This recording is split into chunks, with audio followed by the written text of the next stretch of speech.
Welcome.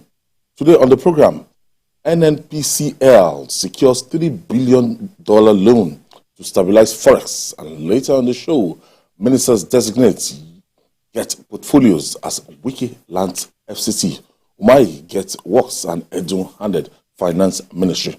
I've been hanging out with Babajide Kolade Otitoju and Mayor Akikbelu. If you're ready, let the hangout start now.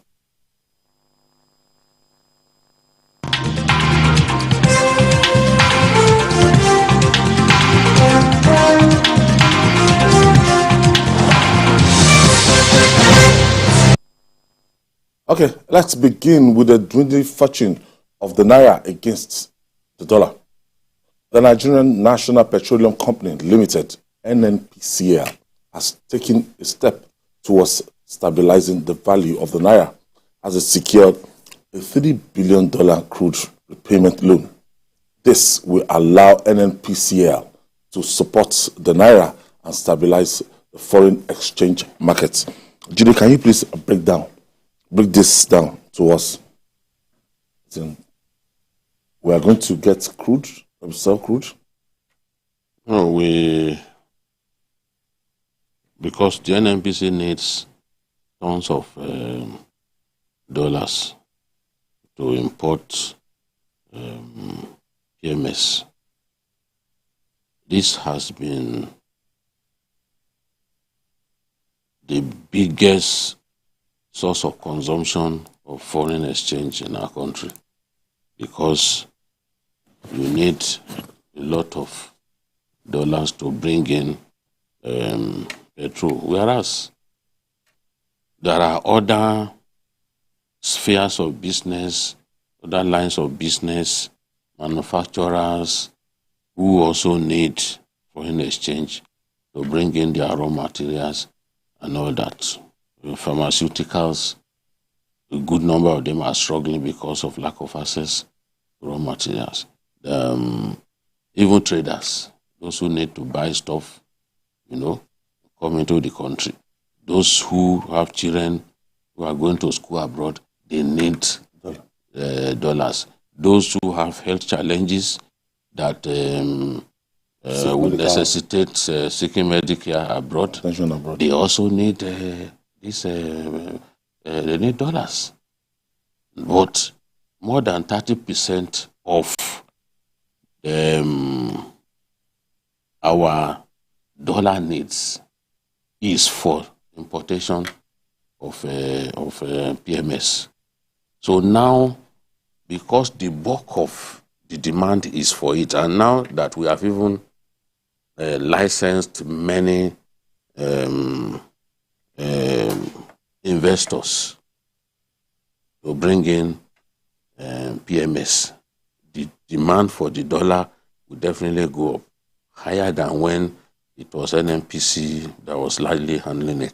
So how do you ensure that there is a steady stream of dollar supply that will not be based on the volatility that we are experiencing in the markets? What they are trying to do is that with this quantum of money coming in, it will help to achieve some stability. That was why the president said they are not going to increase fuel prices at this time, because what is driving this increase is the fact that the currency is not stable. It's just not stable at this time. Look at when, about 2 months ago, when this idea of convergence of the exchange rates was instituted, the gap was not wide.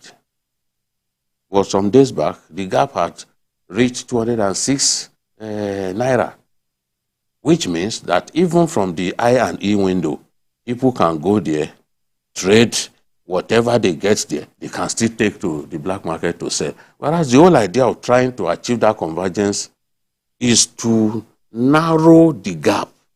Indeed. So that it does not provide some form of incentive for people who want to do round tripping. But a situation in which something that was just in the region of 100 suddenly has gone to 206.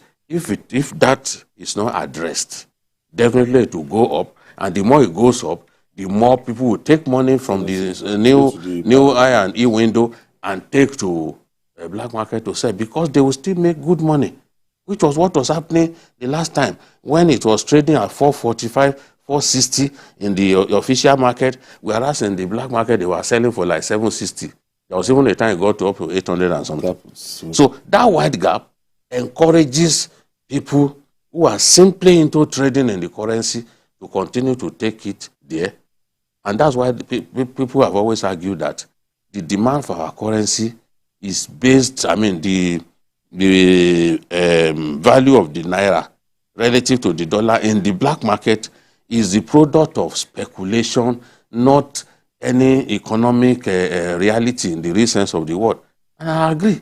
So now, if they bring in foreign exchange, it will help stabilize the system. Those importers who are saying, no, we will no longer import petrol because of you are finding it difficult to access foreign currency, now at least is some form of breather.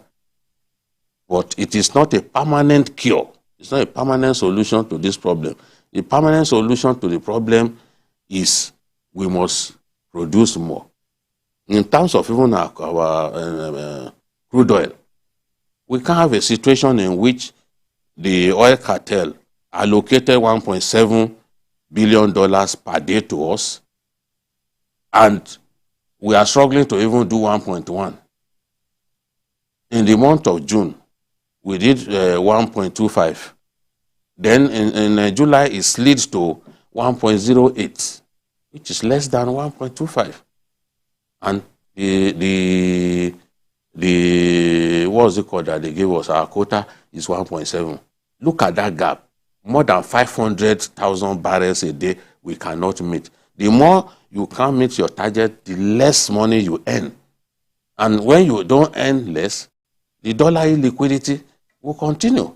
Now, there are so many people who need this currency, including people who have done legitimate business in Nigeria, and they need their money. We are not paying them. Mayor, how will this move help us? Yes, let me add to what he has said. First, the problem, what the naira is having problem, is that we are not generating enough foreign exchange. The major foreign exchange for us is crude. But because of the problem we have within the downstream sector, we are not selling enough, so we're not generating enough money.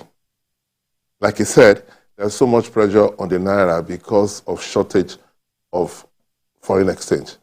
This government has thought that by merging the two windows, it will encourage investors to come in and be able to bring in foreign exchange that will support the naira. But that didn't happen. So what they have done now is to say that, one, we need to inject foreign exchange into the economy. And NNPC have done something very good. They've now asked for a loan of $3 billion, which they will pay back with crude. What that has done is that, one, it has helped NNPC to be able to generate money on its crude sales. You understand? Now there's a guarantee that they've already sold in advance $3 billion worth of crude, because they are going to pick back from the sale of crude.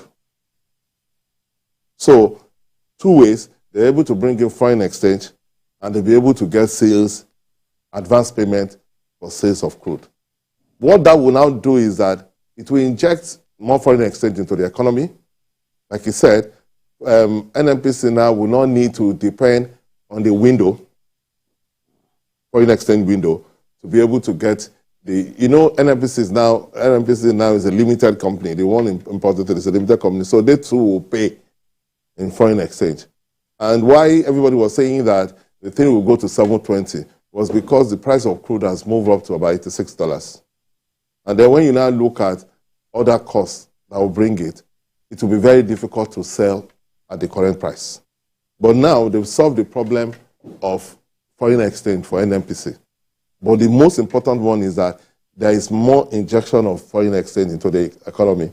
And then it will now discourage speculators, because the speculators are doing that. A lot of them will lose money eventually, because what they are doing is just speculation. They will collect money, and most of those doing that are the all these local bureau, foreign exchange bureau. They will, because officially they are licensed to be able, yes, to be able to, but the bureau de change, they are licensed to be able to partake in that window, and then they can collect that money now and now speculate with it, which they are trying to stop now.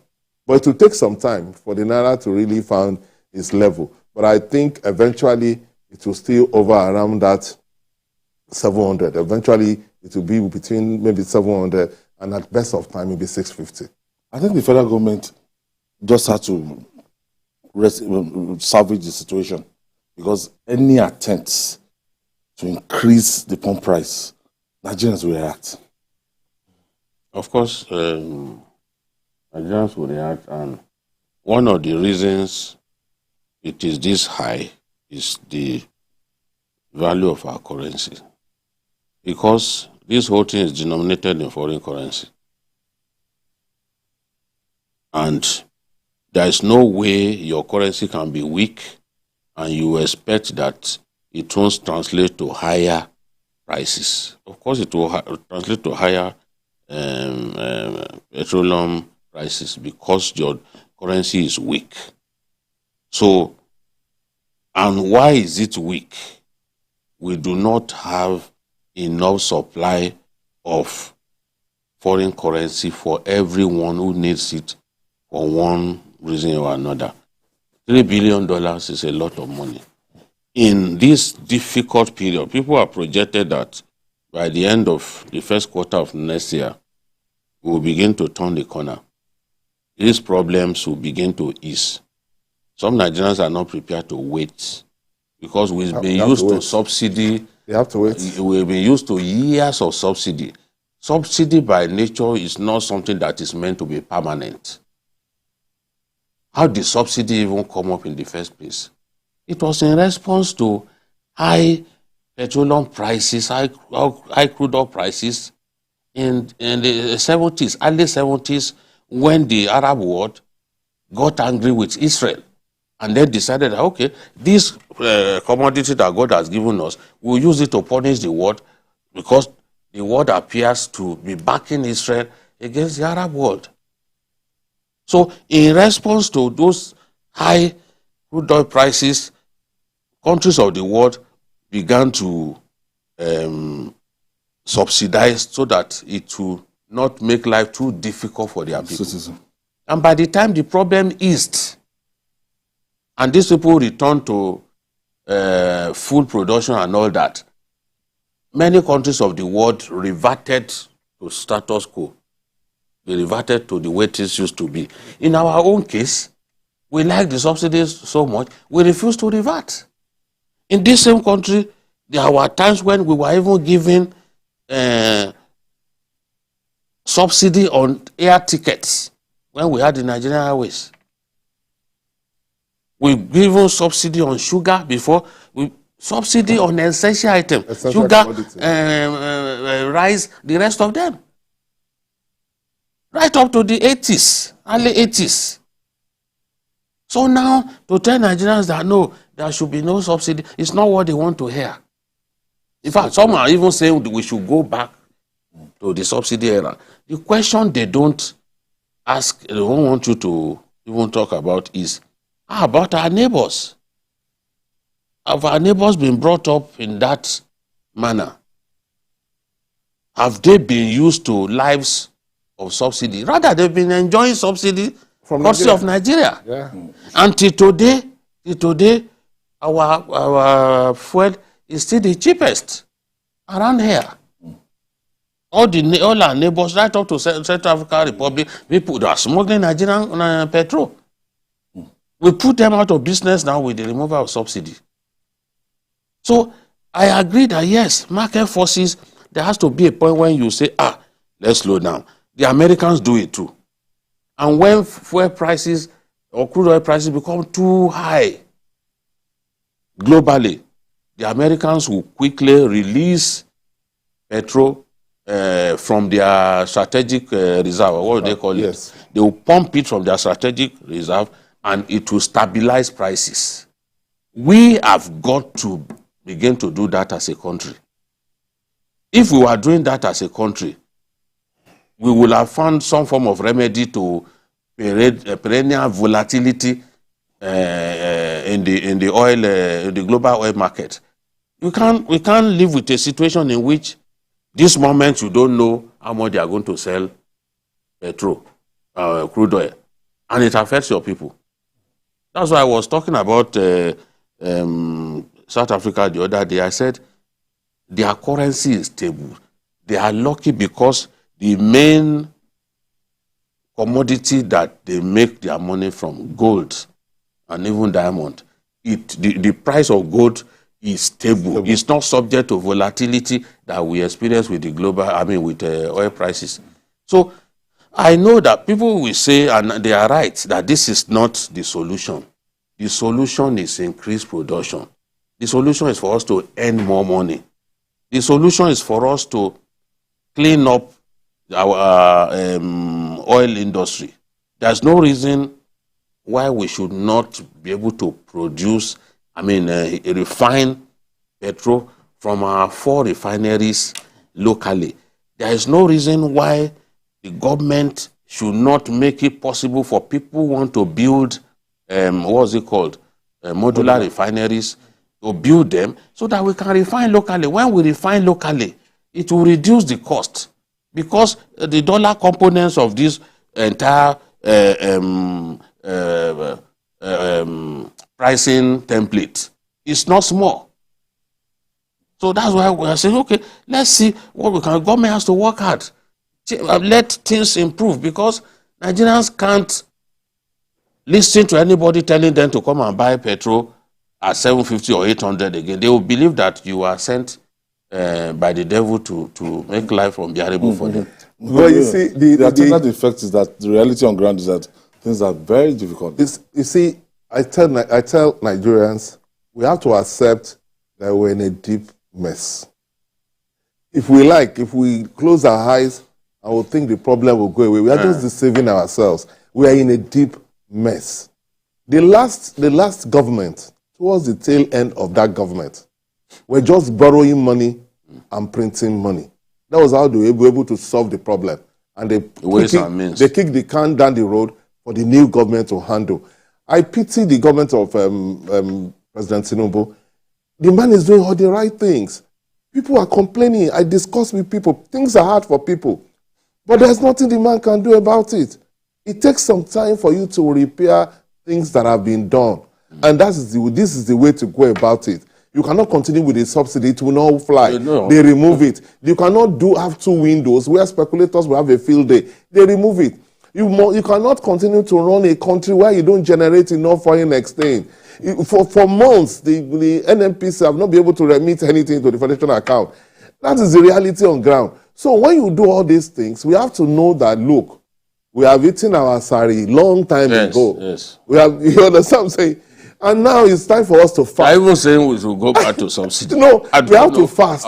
We have to face it. I know Nigerians. I feel their pain. I'm also going through it. All of us are going through it.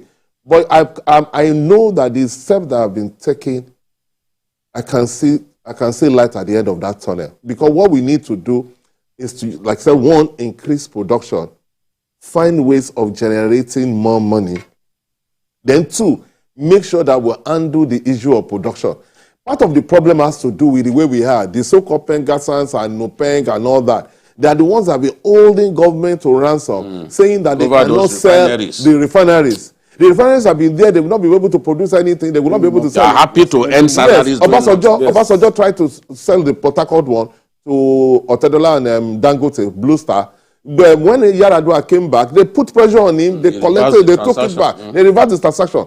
That's the problem. If the best option is just that government doesn't have a choice, the best option is to forget about those 5 refineries and privatize it and let private companies be running about it and then do new refineries. But we are in that problem now because but they've done a lot of work on Port Harcourt refinery.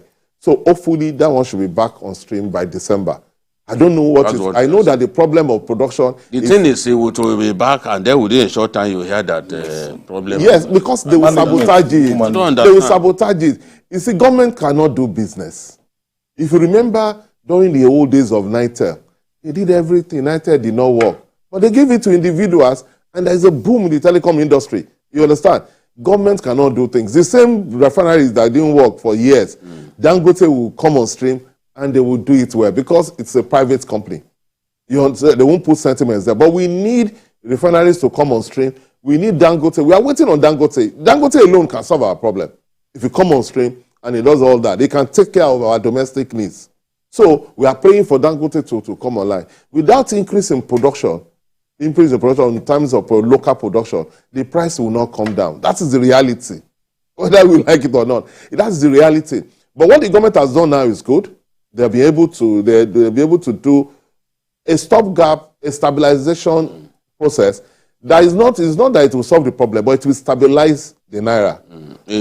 Many people will even have access. Yes, and then we'll be able when to they have access, that mad rush will not be there because NNPC2 now will not bother with them. Will not compete with people that needed money. So with the with what the CBN brings.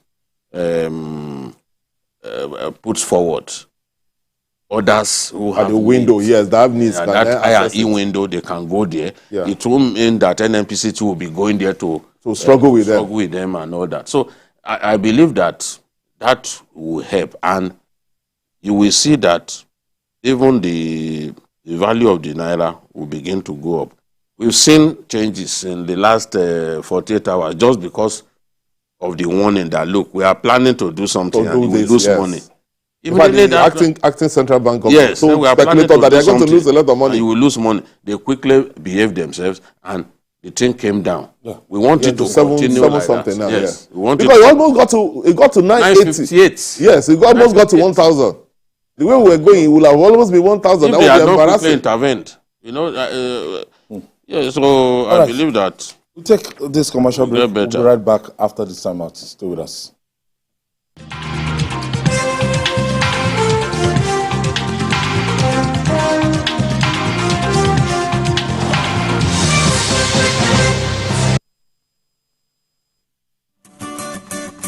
In today's world, our lifestyle, both at work and at play, depends on connectivity. Our connectivity depends on the devices that make it possible, and these devices depend on electric power. When power fails, our life shrinks, our work drops, and our joy dips. JRB Solar Energy Systems are here to ensure that we enjoy uninterruptible power, uninterruptible joy. Whether you're running a business, an institution, or just a home you return daily to rest, JRB has got you covered. No project is too big for our super digital inverters, long-lasting batteries, and efficient solar panels. Go. Dream on. Change your world. JRB solar inverters, batteries, solar panels, solar streetlights, and more. Telephone 0906 752 1111. Email sales@jrbsolar.com. With JRB, the sun's gonna shine on everything you do.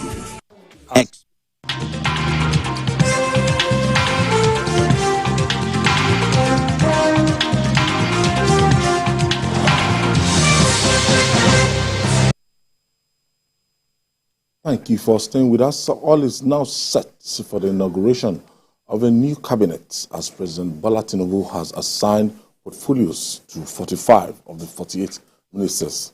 He recently appointed former governor of Rivers State, Nyesom Wike, will be in charge of the Ministry of the Federal Capital Territory, that FCT. His former Ebonyi State counterpart, David Umahi, will head the Ministry of Works, while Wale Edun will be Finance Minister and Coordinating Minister of the Economy. Most of the portfolios confirm what Babajide earlier said, and Kolawole Johnson, a journalist, Hangout earlier this week on the 10th and 14th of August. Let's share part of the discussion with you.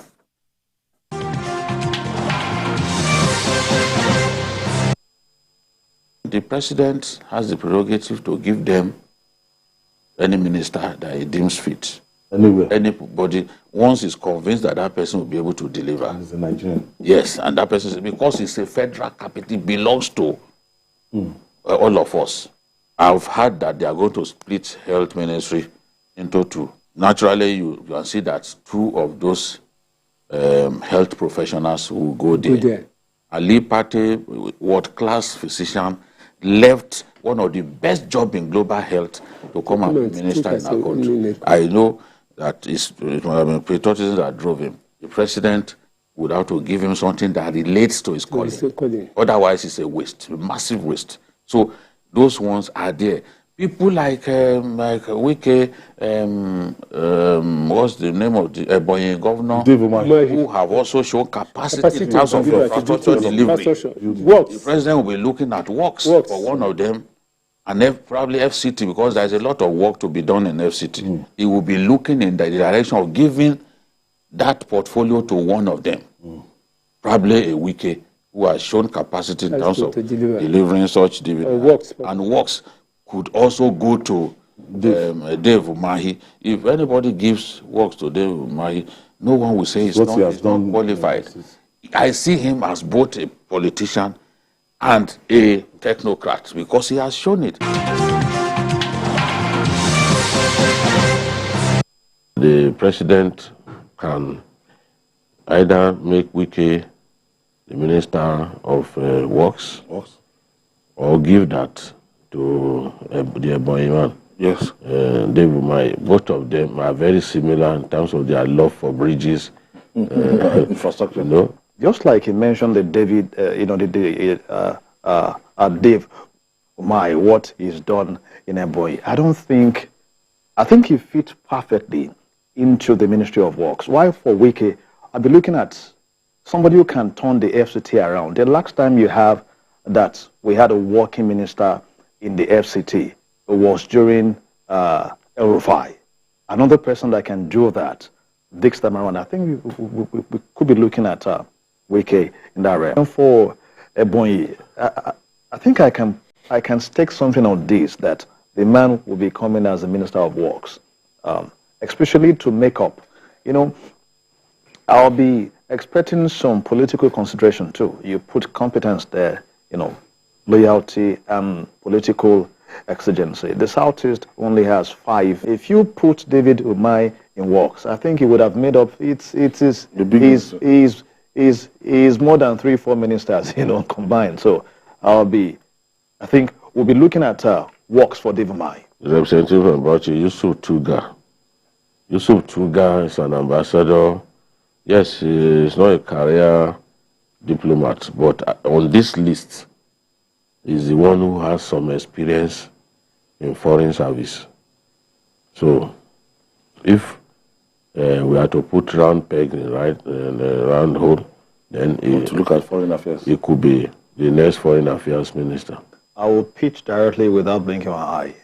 Party for for public health, because we also heard they're splitting that they will split the ministry into two. The ministry into two. So I'll be pitching party for fits directly into that expressly, without even without mortar at all. The Imo lady will fit perfectly into trade and investment. Ahmad Dangiwa is immediate past secretary to the government of the state, and he was also the man in charge of the Federal Mortgage Bank, where he did a lot of work. So we could be looking at the minister, for him, a minister of housing, because he's a trained architect. And again, if the focus is to put square pegs in round hole, he's been prepared for that role, having been in charge of mortgage banking, at the federal level. And now to Musa, my feeling is that the president is going to split the information ministry and give the tourism, culture, entertainment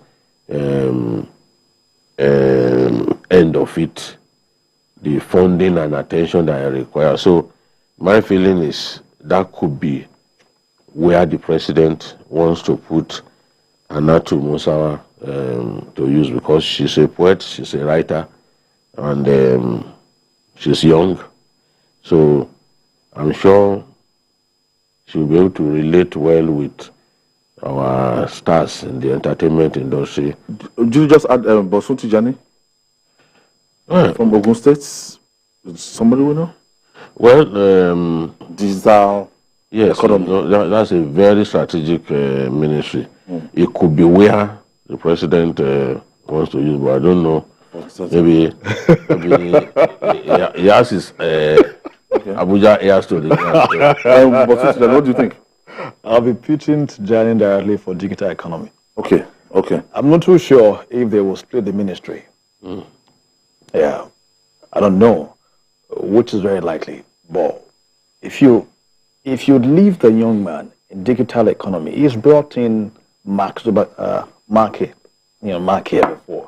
He is driven, IT hubs across, not just in Nigeria, across. So putting the round peg, I think I will be looking at him in the Ministry of Digital Economy. Edo is finance. I feel you can just take that to the bank. Yes. Okay. We are not going to take it into sports. It has to be transportation used to have aviation. Yes, now it was broken, and I'm saying that even now it can still be broken so that the maritime economy can stand on its own. If the president wants to do that, Bumi Ojo will be someone very useful in that area. In addition to that, I think what you just described about the maritime, sector, is got the requisite, competence to bring IT into that industry to drive it. Talking about Kwara now, Lateef Fagbemi. I think Lateef Fagbemi can function as the Attorney General of the Federation. He can function, or he will be only tailored fit for the position. It's a shoehorn for the job of Attorney General. I can't see where else he can function. I'm not going to make information minister. So it's best for that job.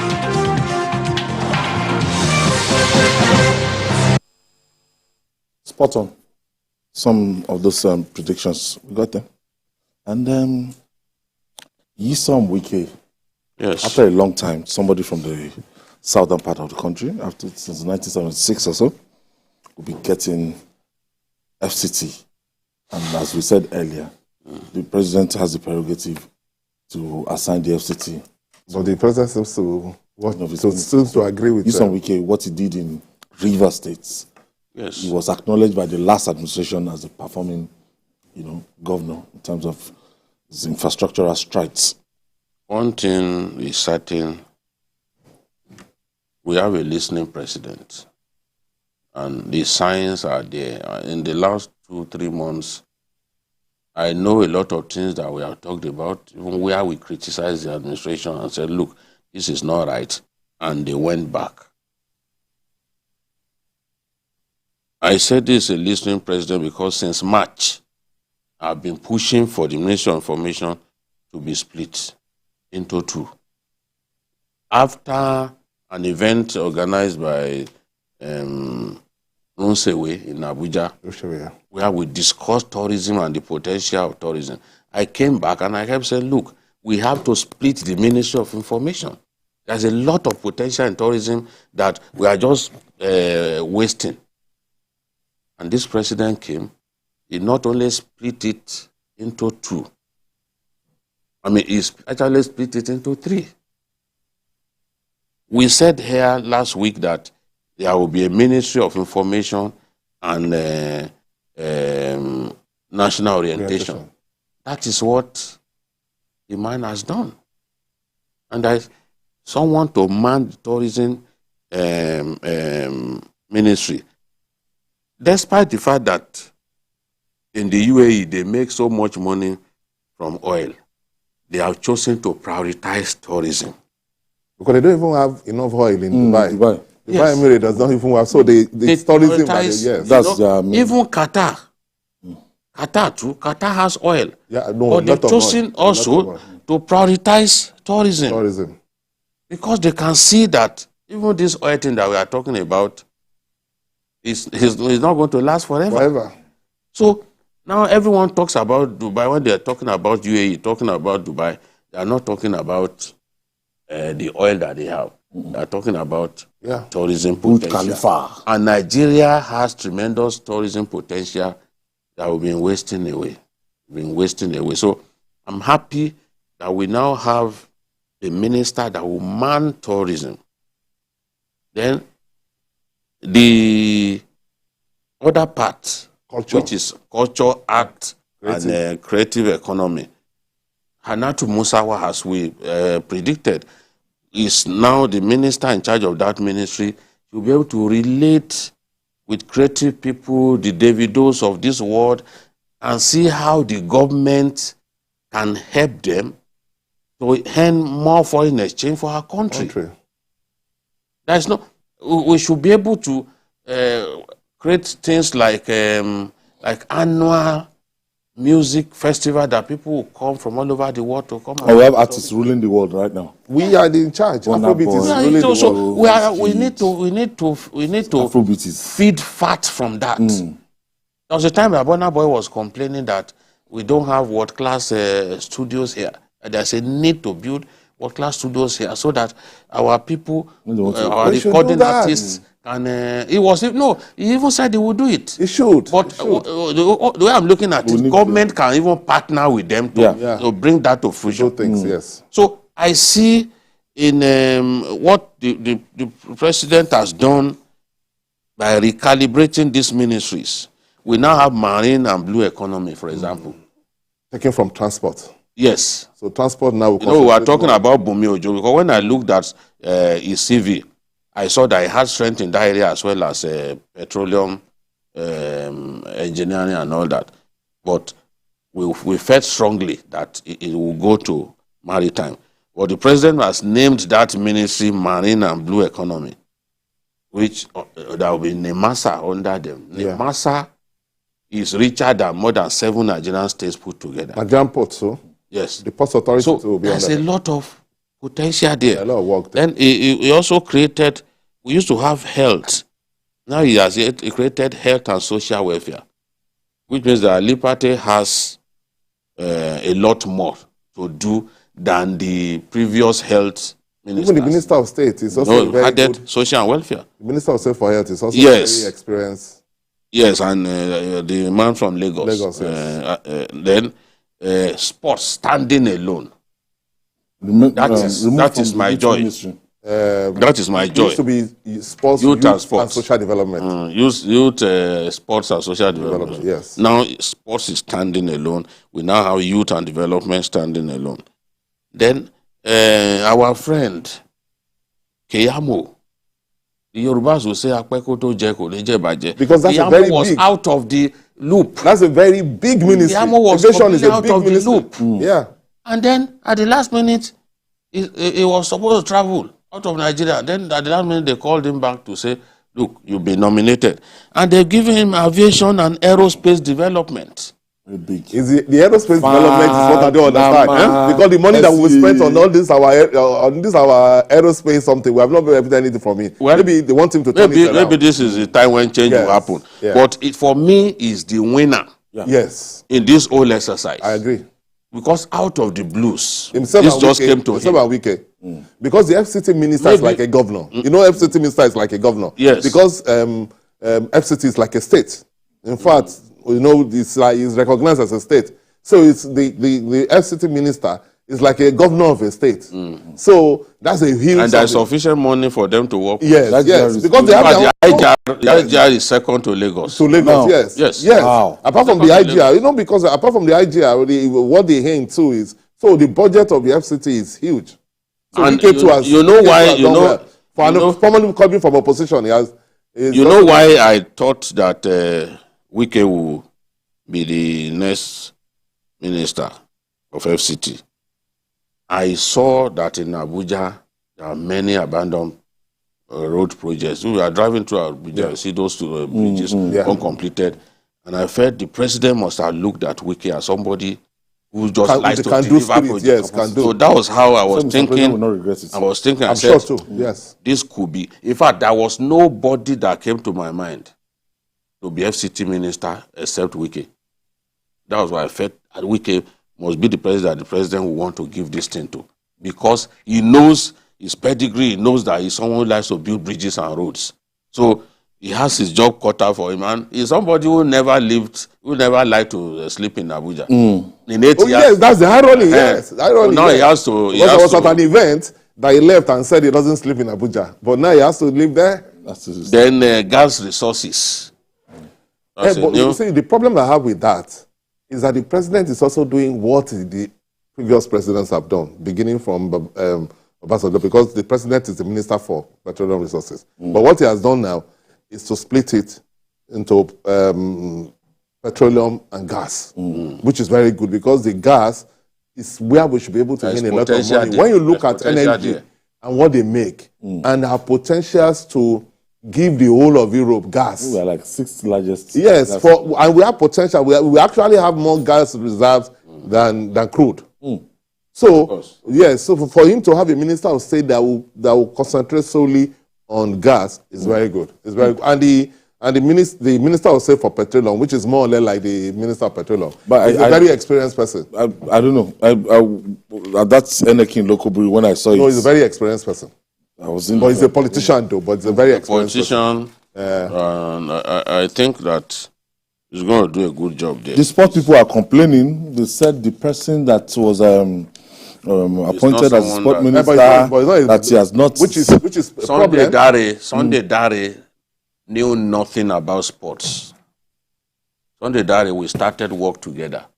In fact, after they made him minister, I remember that he called me, said, Jide, you know, you are the people who discuss sports. You will help me. Oh. And I said, you are my friend. and it turned You out want to, help? I will help you. he did well. And I called Promise Yefuge. I said, Promise, my friend is the new minister of sports. He needs help. That's how he got close to Promise, travel together and all that. One is not saying this to... But even at that, even But to send, I'm heading somewhere. I'm heading somewhere. This is just to show that, look, somebody without that knowledge of sport or flair for sports can turn around our sports. Sunday Dare's performance as minister greater than his predecessors. Yeah. And in terms of even refreshing Abuja sports National infrastructure Stadium, and all that, MK he's done Abiola better Stadium. than anybody. He has done. In terms of the performance of our artists, Yeah. our athletes at He was able to hand them tournament, over to companies. he's done better. Yeah. Now, we never ever won a gold at the World Athletics Championships, but in his time we won gold, and we did well in the Olympics. We did well in the Olympics. So the So person does you not have don't, to you have- don't have to know anything about. Even the best it's the ministers. people that you work with. the best ministers were not. He got we're not the right people around him. Yeah. Professor Tam David West was is it urologist or Urologist, yes. urologist. Is the best petroleum minister we've To ever date. had. Yes.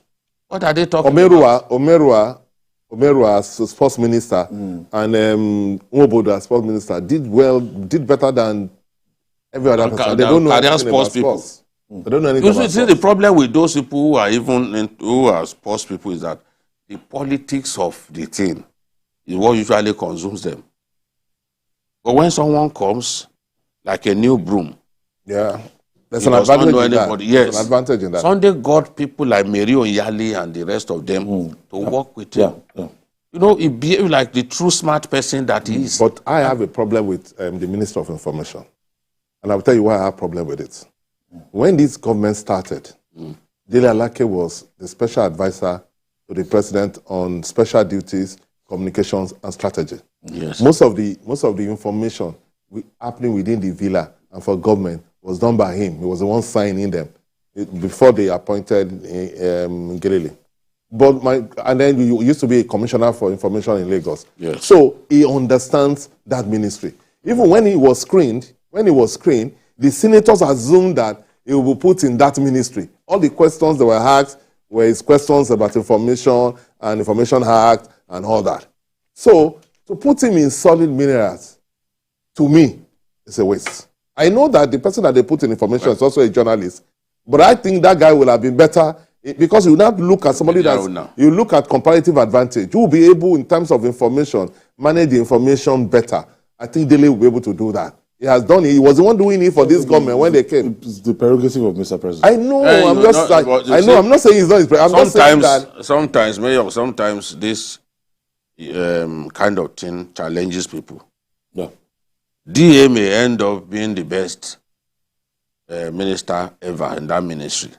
Because I know that a lot of people will be saying, look, he's going to fail. Yes, Lagos man is going to fail. But this is for him to challenge himself. Since he didn't reject it, this is for him to challenge himself and say, look, I'm going to shame all these people who believe that, oh, I can only function in information. Journalists, a lot of us journalists are multi-talented. To pigeonhole the journalist and imagine that he can only be a success in the information ministry is what I do not quite agree. I know some journalists that if you push them to sports, they will do very well. You know, I know some journalists that if you take push them to even police affairs, they will do well. You know, so I think that Dele Alake would be challenged by this, the same way that I'm sure that Keyamo will be challenged that this man gave me this thing from nowhere. I have to. It is important for him to make a difference. That yes. Keyamo is our friend. Yes. He must not disgrace us because they've given him a big challenge, especially given the controversy that and he's a lawyer. Around. I have to look at all those books. NCAA. So Nama. Aviation is a very big ministry. No, you know, ministries are graded. There are some grade A ministries. Aviation is a grade A ministry. They are rated by the number of parastatals under them. There are some ministries with more than 50, 60 parastatals. There are some with just 10, 4. You look at petroleum ministry, for example, there are not many parastatals under it. When you compare to agriculture, for example, agriculture has many parastatal schools. So he has his work cut out, just as I said.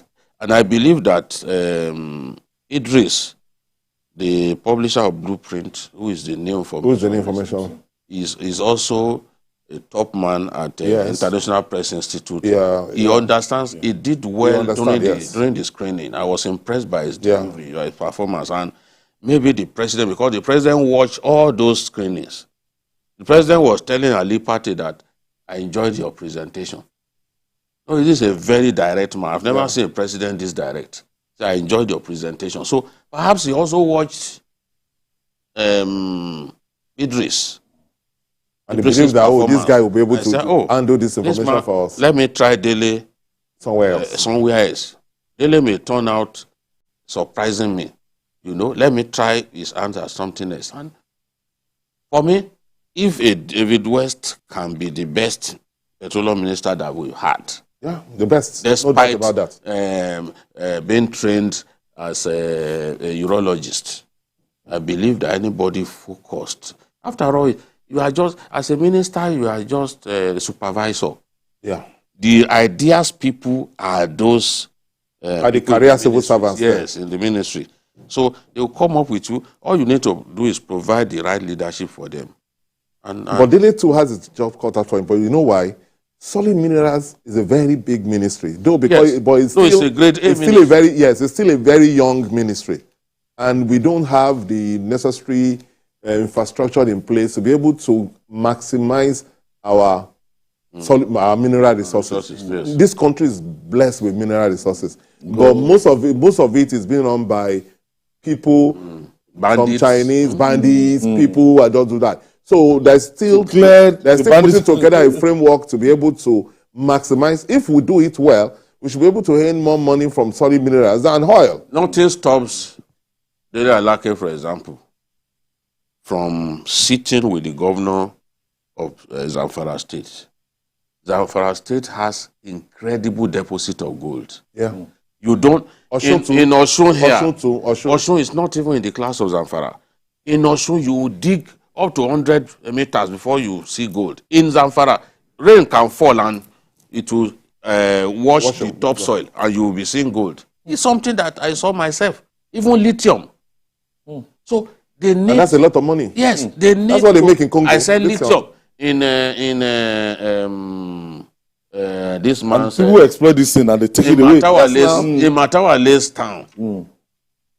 I saw this thing on the ground, lithium. You know, that's huge money. There was a time rain fell and it washed the topsoil and people started packing the gold. The governor had to send police to chase them away. How? Yes. Why is it taking deposit is it because of the lack of security? There's no Why gold is it taking so long? refinery. You see where I'm going. There's no gold refinery. Government, Osun State did well under Oyetola to bring that gold refinery with the people from Zimbabwe helping them. What they need to do in Zamfara, the gold is just too much. Secure the place, build for them a gold refinery where we will be able to process our stuff and make good money. Gold, the price of gold is stable. It's not subject to volatility. It's $1,200 and something dollars per ounce. So we have resources that are just wasting away. If you go to Taraba too, the same thing. So we have so many raw materials that our country can make good money from. So if we find somebody with energy, somebody with so that's a challenge. Of restlessness, that's a challenge to daily our friend. And he has that restless streak in him. It's not meant to insult him because people go and tell him that I said he's restless now. He has that restless streak, but he can. Yes, he has that drive. He has the drive, yes. All right. Yes, he has that drive. Okay, so. I have to do with that. Mayor Akipolu, thank you for your contribution. Abikio, I have to do something about this code. So we'll give you the weekend to clear your code. And that's our package today. Sorry. Join us for another episode of the program tomorrow. You can watch the repeat broadcast tonight by 11 p.m. You're on YouTube, youtube.com/TVC News Nigeria. I'm Ayodele Uzubakun. See you Sunday.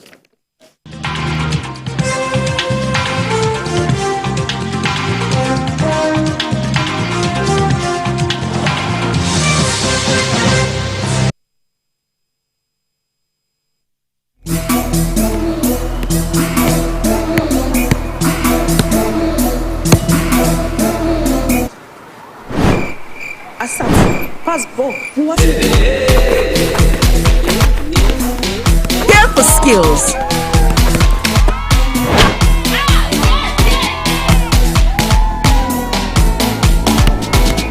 Care for choice. Care for fans. Care for dreams. Care for goals. Here for celebrations. Whether she's playing or watching the beautiful game, we're here for her. Here for all 64 matches of the FIFA Women's World Cup 2023. Live on Supersport. Get and stay connected. The following is a paid presentation by ShopX TV. Do you spend the night trying to get comfortable? Your knees rub bone on bone. Your back and hips ache.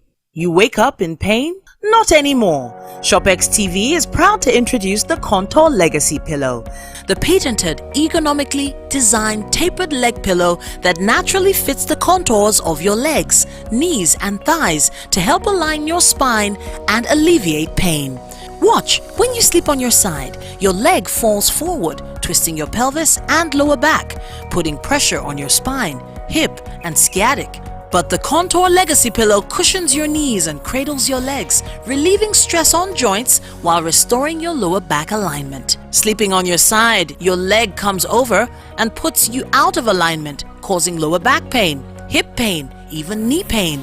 By using the Contour Legacy Pillow, it restores the natural alignment of the spine, helping to alleviate pain and pressure, leading to much more restful sleep. Old-fashioned leg pillows are bulky, but the anatomical design of the Legacy Pillow fits perfectly the shape of your body the way nature intended. You can even use two together for full leg alignment.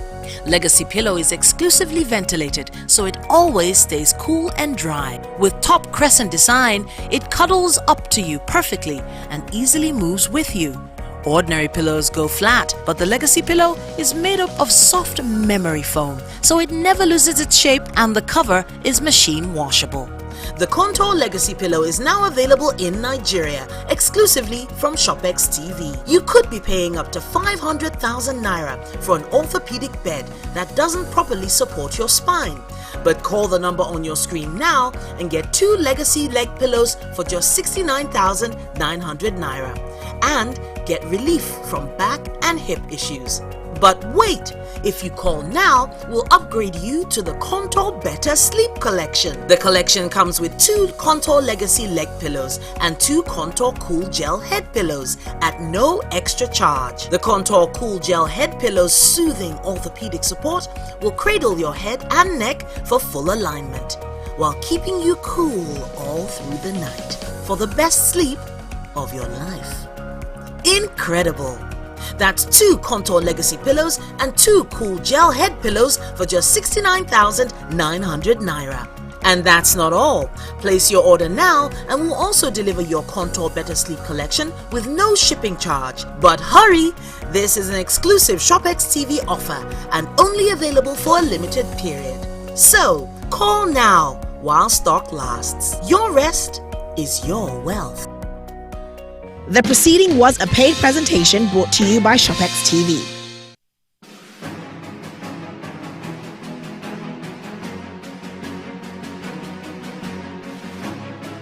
Genuine business people desirous of success in today's environment ignore the taxman only at their own peril.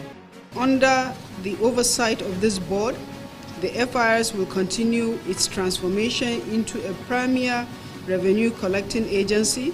For up-to-date and accurate information on your obligations, duties and rights under the various tax laws in Nigeria, watch Tax Matters on TVC News Thursday 6:30 p.m. to 7 p.m.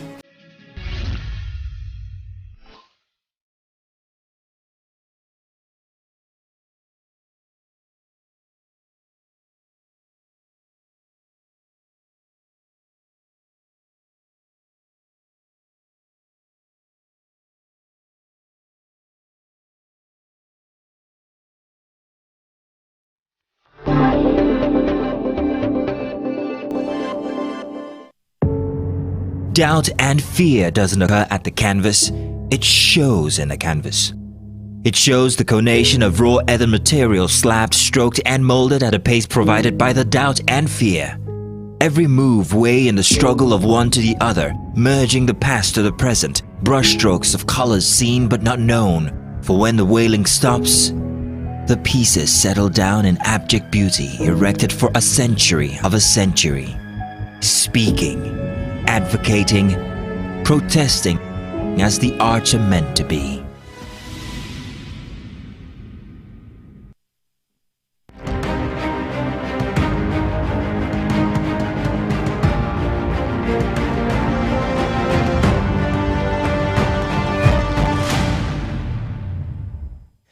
Hello everyone, it's day 80 of President Bola Tinubu's administration. In exactly 20 days, he would have spent 100 days in office.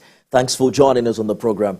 I am Nifemi Oguntoye. Exactly 9 days after the screening and confirmation of 45 ministers designate by the Senate, President Tinubu has now assigned portfolios to the incoming ministers. They are to be sworn in on Monday, 21st of August at the State House Conference Center in the Presidential Villa, Abuja, by President Tinubu. And that's expected to happen at 10 a.m. Guests are to be seated by 9 a.m. We understand that each designate can come with 2 guests. We'll share highlights of these portfolios in the course of the program. But let's tell you that the National Economic Council has now approved the release of more food items to the 36 states and the FCT to reduce the impact of the rising cost of food and other commodities. It was also disclosed that at the NEC meeting that the federal government has approved the sum of 5 billion naira for each state, and it's for the procurement of food items. 52% of this money will be disbursed as grants, while 48% is to be paid back to the Central Bank of Nigeria within a period of 20 months. State House correspondent Femi Akonde joins me live from the presidential villa to discuss this latest intervention. Femi, 5 billion naira each for states of the Federation for the procurement of food items. What more do we know about the modalities, the beneficiaries, and how soon this disbursement will be done? Well, Ifemi, we know that out of 5 billion naira, so far 2 billion naira have been disbursed to states. That was confirmed by the governor of Kaduna State, Senator Ubasani. He said they have collected 2 billion naira so far, and they are waiting for the last tranche that might come. That will be the 3 billion naira left of that amount that will get to each state for the procurement of food items, and also to cushion the effect of the subsidy removal, rising inflation, and also to help at least provide a better life for Nigerians who are reeling from the effect of the current economic reality. But you know, these funds that have been disbursed and will be disbursed are not just free or just they are like grants. 52% of it will be given as grants to the states, while 48% of this money will be repaid back by the states through the Central Bank of Nigeria. The states are also talking, the states, that's through the National Economic Council, are also talking about the 500 billion naira that has been set aside as intervention fund by President Bola Tinubu's administration to critical sectors of the country, the MSMEs, industries, manufacturing, agriculture, and all other critical sectors of the economy to help revamp the country's economy. But they are also talking about the $800 million loan that the Senate has approved. They are insisting that this disbursement must be done through a credible social register. You know, at the last Economic Council meeting, the state governors were charged to go and develop a social register in their states that will capture the names of the vulnerable and the poor of the poor, because they have all discredited the federal government register, the federal government social register that existed before now. They doubt its integrity and even the modalities in compiling all of those names. So the buck is on the desk of the state governors. A lot of them want to be, they want to monitor the disbursement of these funds and ensure that it is cascaded to the poorest of the poor of the society in their states, and just to boost the local economy, macro and macroeconomic of the country. Well, now we know that each governor has gotten 2 billion naira. Stakeholders now must follow up to find out how these monies are spent. But you spoke with some of the governors yourself. Is there clarity as to, you know, carrying the people along with the disbursement of this fund? Yes, indeed. That's why they are emphasizing on the social registers, because this will have to be done according to the names captured in the social register. They say by doing that, that would ensure that everyone is carried along, that the purpose for which these funds is intended to achieve is not truncated, because they believe that, you know, with the social register, the governors will be able to follow through with the disbursement, because they would have also done a needs assessment of the people at the subnational level in their various states, and to know exactly what they want and how to meet these specific needs of their states. Peculiar, of course, each state's needs, the needs of the states are peculiar to each state. So what they are saying is that, well, with this social register, they will be able to judiciously disburse these monies and ensure that it is not diverted for another purpose. We're looking forward to the impact of these, particularly with the rising cost of food and commodities. State House correspondent Femi Akonde, live for us at the presidential villa. Let's turn our attention now to highlights of portfolios assigned to ministers designate. We understand that the Ministry of Niger Delta Affairs may have been scrapped, with no appointments made in that regard. Only the Minister of State for Petroleum was appointed, which suggests President Tinubu may be the substantive Minister of Petroleum, just like the case of former President Olusegun Obasanjo and Muhammadu Buhari. The Ministry of Finance has also been separated from the Ministry of Budget and National Planning. A new Ministry of Marine and Blue Economy was carved out of the Ministry of Transport. What used to be the Ministry of Mines and Steel was split into two. Is now Ministry of Solid Minerals Development and Ministry of Steel Development. The former governor of Rivers State, Nyesom Wike, will be the first person from the South-South region of the country to be assigned Minister of the Federal Capital Territory. President Tinubu also assigned Wale Edun as Minister of Finance and Coordinating Minister of the Economy. A portfolio for the Coordinating Minister of Health and Social Welfare was assigned to Ali Pate. The portfolio of Minister of Environment and Ecological Management wasn't assigned. We understand that that position has been reserved for Kaduna State when a replacement will be made for Nasir El-Rufai after the Senate refused to confirm his nomination. News out there is that he has withdrawn interest in that position and has given a name as substitute. What happens to the other two who are yet to be confirmed, we'll find out in the coming days. But let's take a look now at the spread of the ministers designate across their geopolitical zones.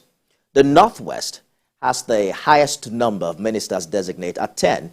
So they have 5 ministers and 5 ministers of state. The Northwest is followed by the Southwest with 9 ministers, 2 of them being ministers of state. North Central has 8, 6 ministers and 2 ministers of state. The Northeast and South-South have 7 each, 5 ministers and 2 ministers of state each. And there are 5 from the Southeast.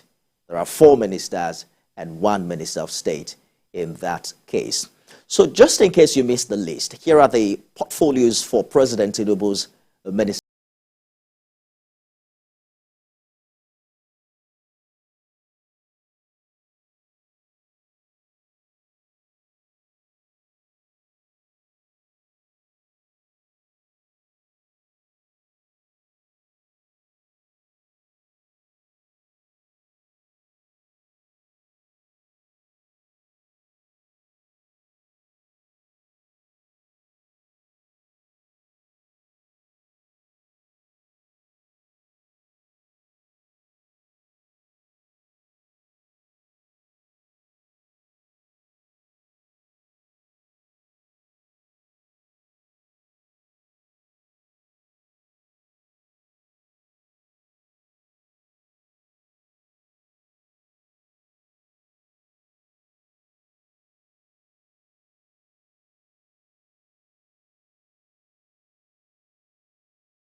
Now that we know the portfolios, the big question is, are these individuals square pegs and square holes, and what's the expectation ahead of the new Federal Executive Council? I'm joined by National Secretary of the NNPP, Dipo Layoko, and APC Publicity Secretary in Lagos State, Ayodele Adiwale. They both join me via Zoom. Gentlemen, thank you for joining us on the program. Let me begin with Mr. Layoko. What do you make of this cabinet now that we know the portfolios of the ministers designate? Yeah, thank you very much, Nifemi, and good evening, Lagos, good evening, Nigeria. Yes, you know, there's one thing we need to understand. The cabinet is President Tinubu's cabinet, so they are to serve Nigeria. And don't forget that during the electioneering, he articulated some points that he wants to achieve at the end of 4 years. So I believe that the cabinet is made up of people that he thinks can help him to accomplish whatever he has set out to accomplish. So I think we should be in a better position to assess the people, because he told us again, don't forget, he said the cabinet was made up of politicians, which is very, very necessary, and technocrats. And to some extent, I think he has met that promise. Now, as to the distribution of the ministries or the cabinets to individuals, like I said, it is his cabinet. He knows what he wants to achieve. Because some people have been asking questions, what is this person doing in this ministry? What is this person doing in this ministry? But we don't know the brief that the president is going to give them. So those people are going to the ministries to represent his views. And then there's something we need to understand, which is an old age-long tradition. The powerhouse of the ministry is in the bureaucracy. How do I mean? I mean the civil servants, right from the directors, even before the director, below the directors, up to the permanent secretary. So the ministers are just to give the political direction. And what matters most is experience and exposure for them to be able to stand as a link between the government, that is the president, and then the ministry that are the civil servants, who are the people that will carry out or implement whatever the president wants to achieve. I think that's what we can say for now. Maybe as the program progresses, we can now go into the individual and then what's expected of them as cabinet members. So, Mr. Adewale, there are a few surprises here. It's the first time we'll have a minister of FCT from the South. Ian Wike had many portfolio suggestions before this appointment, and FCT wasn't one of them. What do you make of Wike as FCT minister? Some jokingly have said it's his opportunity of becoming a third-term governor. It's just that this time it's in Abuja.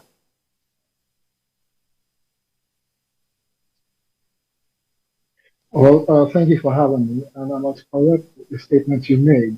I am not the publicity secretary of the APC in Lagos. I am the organizing secretary of the APC in Lagos. Having said that, Mr. Wike is very good to serve at the federal ministry, at the federal capital territory, as it is.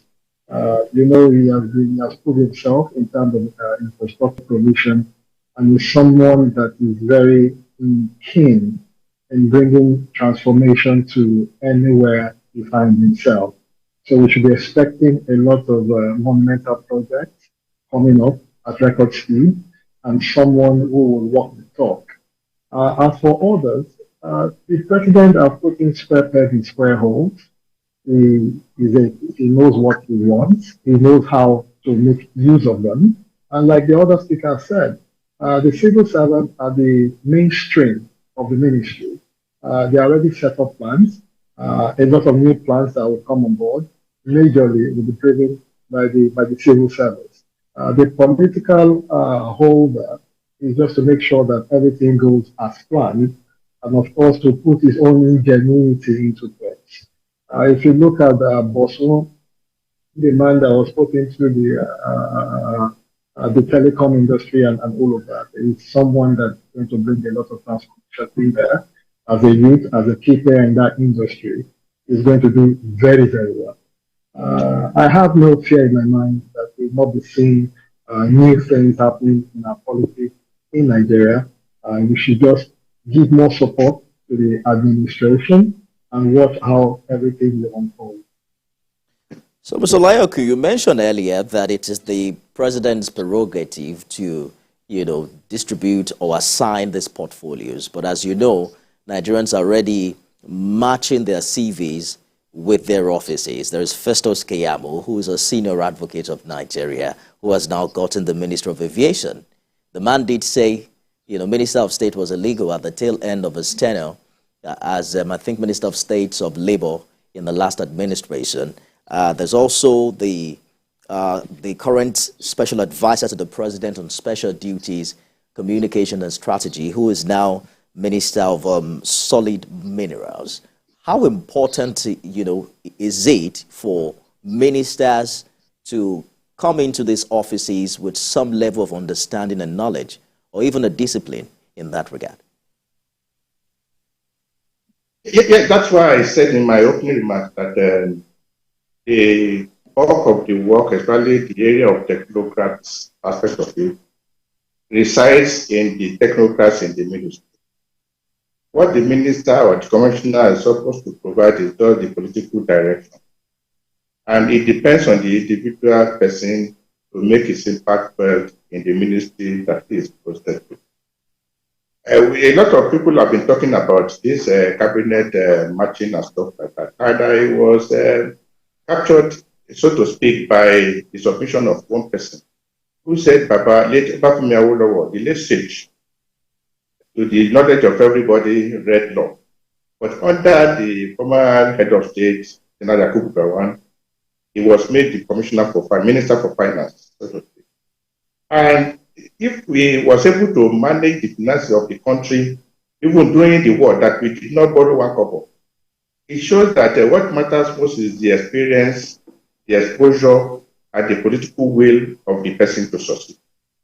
Yes, as a matter of fact, some of these matchings, in terms of cabinet distribution, came as a surprise to many people. And you have mentioned the case of our senior brother, Mr. Dedalake, who everybody could swear by whatever they have that he was going to clean the Minister of Information and Strategy based on his experience when he was in Lagos State and what he has been doing with the Ashwaju since then. And that's why I said the president has a focus. And there must be the people he chose, especially in the case of Dedalake, is someone he knows inside out. So definitely he knows that what he wants to achieve in the area of mineral resources, something, can only be achieved through Mr. Dedalake. And that is one thing we need to give conceit to him. I think we can only complain if after 2 years, there are no signs that these people will deliver. That's when we can begin to ask questions. And like I said, in the case of Festus Keyamo, about 4 years, in the last 4 years, was a minister, they call it Minister of State. But a minister is a minister, going by experience. I think what he needs most is the experience which he has garnered in the past 4 years. And maybe the president was looking at the area of legal issues. That's why he had made him the minister for aviation and something like that. So, like I said, it is the president that knows what he wants to achieve. It is now to us, because the information at his disposal, we don't know. And we don't know, like somebody was saying jokingly in the morning, that is like Ekiti State is now, the Ministry of Solid Minerals is now the something for Ekiti State. So the president knows what he wants to achieve. From our own end, we can begin to ask questions. What is this man? For example, we could have been asking questions about the man in the Ministry of Defense. But they have forgotten that the president candidate of NNPP and the who was a former governor of Kano State, the assistant governor, was Minister for Finance under General Obasanjo in his second term. And we could say with all certainty that Nigeria was not experiencing what we are having now when he was minister. So the president has their CV, he has their assistant. There must be a reason why he has paid them, giving them the ministries that he has given them. Well, ours is as Nigeria to support them. We can be here analyzing because of the information at our disposal. But the president has more information than us. He knows what he wants to achieve with the Ministry of Defense. That's why he has put that man in the Ministry of Defense. He knows what he wants to achieve with the Ministry of Solid Minerals. That's why he has put our brother Mr. Dedalake there. We can only question his sense of judgment if after a few years you find out that these people are not even giving any sign they are going to deliver. I think that should be our concern. Our concern now is how do we make sure that we support these people to succeed? Because it is only when the government succeeds that Nigerians can say, yes, they are actually arising. Nobody wants to continue this suffering. We want a government that can alleviate the suffering of Nigeria, provide security, and that is why it is the duty of everybody to support the government. He has made his choice. He has formed his cabinet. That's what everybody is asking for. Form your cabinet, start the government, let it start rolling. I think if the president has done this, what we should do is to support him, and then the ministers as well. How important is the need to have the performances reviewed periodically? Because that's something that's one conversation we had about, the cabinet from the previous administration.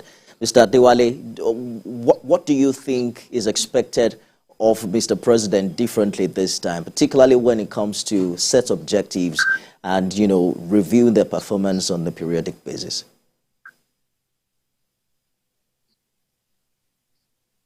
Well, you must understand that the president has a corporate background.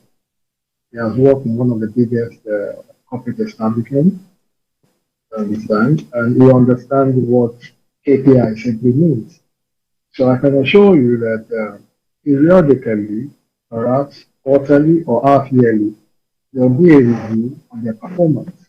And the president already has his roadmap, he has his plan in the reviewed hope document. For each of the ministries, there are plans that have been put in place, and definitely there will be more heads that will be put to support all of these ministers in the ministry. So it's not just going to be a one-man show, it's going to be a team show whereby things will be reviewed. And if you look at the office of Minister Wale Edo, he said to be the coordinating minister for the economy. In all of these ministries, they are all tapped into cascading the economy of Nigeria for good. So there will always be central review of their programs and actions, and there will be so many things that we put in place. Many of these ministries have been redefined in terms of their structure and in terms of their workings. And definitely, the president knows what he's doing. And you are going to see the kind of changes we saw in Lagos State when he came in 1999 and how he was able to improve the economy of Lagos and, of course, the prosperity of Lagos. The structure of the geography in terms of usage of the landmass that we have in Lagos, especially at the Lekki corridor, where he also brought in the free trade zone. So you're going to be seeing something similar in many of these industries. Right. And I'm particularly going to see, hoping to see what will happen in the blue economy ministry and all of that. All right, so gentlemen, we just have a few more minutes. If I can just get a minute to hear your view about this, Mr. Olayokun. There was no portfolio for the Minister of Petroleum Resources, suggesting that the president might be overseeing the ministry that has now been split from the Minister of Gas Resources, just like we saw in previous administrations of President Obasanjo and I think President Buhari. How effective has this been, having the president oversee this particular ministry?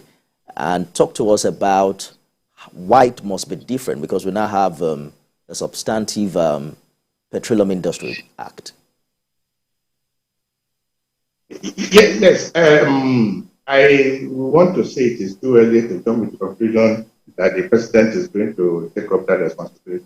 Yes, in view of the fact that the under President Obasanjo and President Muhammadu Buhari, we had the president holding that up. Don't forget that we still have about 3 outstanding ministers that have not been cleared.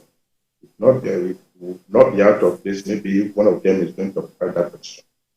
But let us just assume that the president is going to take up that responsibility of being the minister. So I think there must be a reason why those two presidents decided to hold on to the substantive position of the Minister for Finance, for Petroleum. There must be a reason. Because it depends on the focus of the government as far as the area of the economy is concerned. Don't forget again, we have something that akin to what we had under President Jonathan. I think we now have a coordinating minister for the economy, if I'm not mistaken. I think they very round peg. So everything, like we said, boils down on what the president wants. Don't forget, according to Section 5 of the Constitution, all powers, the powers in the state belong to the president. That means he's number one minister of all the ministers, but he can to those submit some of these powers to his aides, beginning from his vice president down to the people he wants to appoint as minister. And they hold their offices at his own whims and caprices. The day he said you are no more a minister, definitely you will keep the cabinet. So I think what the president is doing is to keep a lot of Nigerians guessing. I hear you, Mr. I'm afraid that's our time. We'll continue this conversation subsequently. A big thank you, Dipo Layokun, the National Secretary of the NNPP, and we're also joined by Organizing Secretary of the APC in Lagos, Ayodele Adewale. Gentlemen, thank you for your contribution on the program this evening. Well, that's our show. Thanks for being a part of it. You can watch it again at midnight and at 6 a.m. tomorrow. I am Nifemi Oguntoye.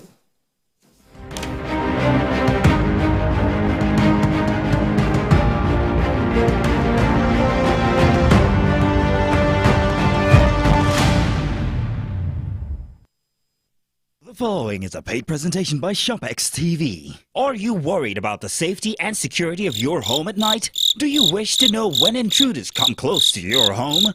Or do you want to protect what matters to your family from anywhere at any time? What if there was a convenient, affordable way to keep surveillance on your home without having to worry about wires, installations, or heavy light bills? Introducing the incredible Sidebulb HD Cam, the robotic 360-degree two-way torque camera with action tracking technology. Sidebulb is the ultimate solution for discreet and powerful surveillance. It's so easy to install, and the app lets you rotate and view the video from your Sidebulb in real time from any smartphone. You can drop in from anywhere and check in with our two-way talk technology. Talk and listen at the same time. Hello, Mommy. Hey, sweetie. I'll be home soon, okay?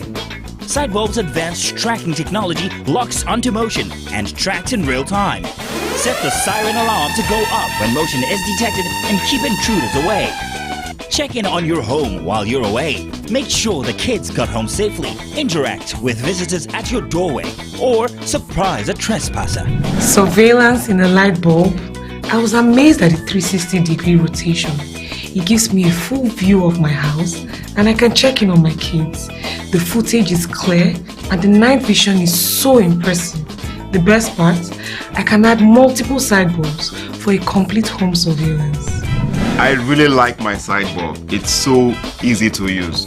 I just downloaded the app, I put it on my phone, and I add it up and run in about 3 minutes. Traditional surveillance systems are bulky, expensive, and difficult to install.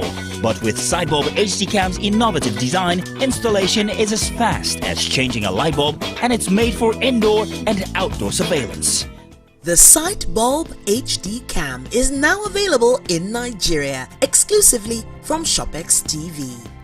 You could be paying up to 200,000 naira for an indoor and outdoor security system that doesn't fully secure your home. But call the number on your screen now and get the Sidebulb HD Cam for just 45,000 naira and get peace of mind. And that's not all. If you call now, we'll give you an extra Sidebulb at no extra cost. That means you buy one and get one free for 45,000 naira. But wait! HD Cam delivered to you for free wherever you are in Nigeria. So, call the number on your screen now or visit our website to place your order while stock lasts. The proceeding was a paid presentation brought to you by ShopX TV.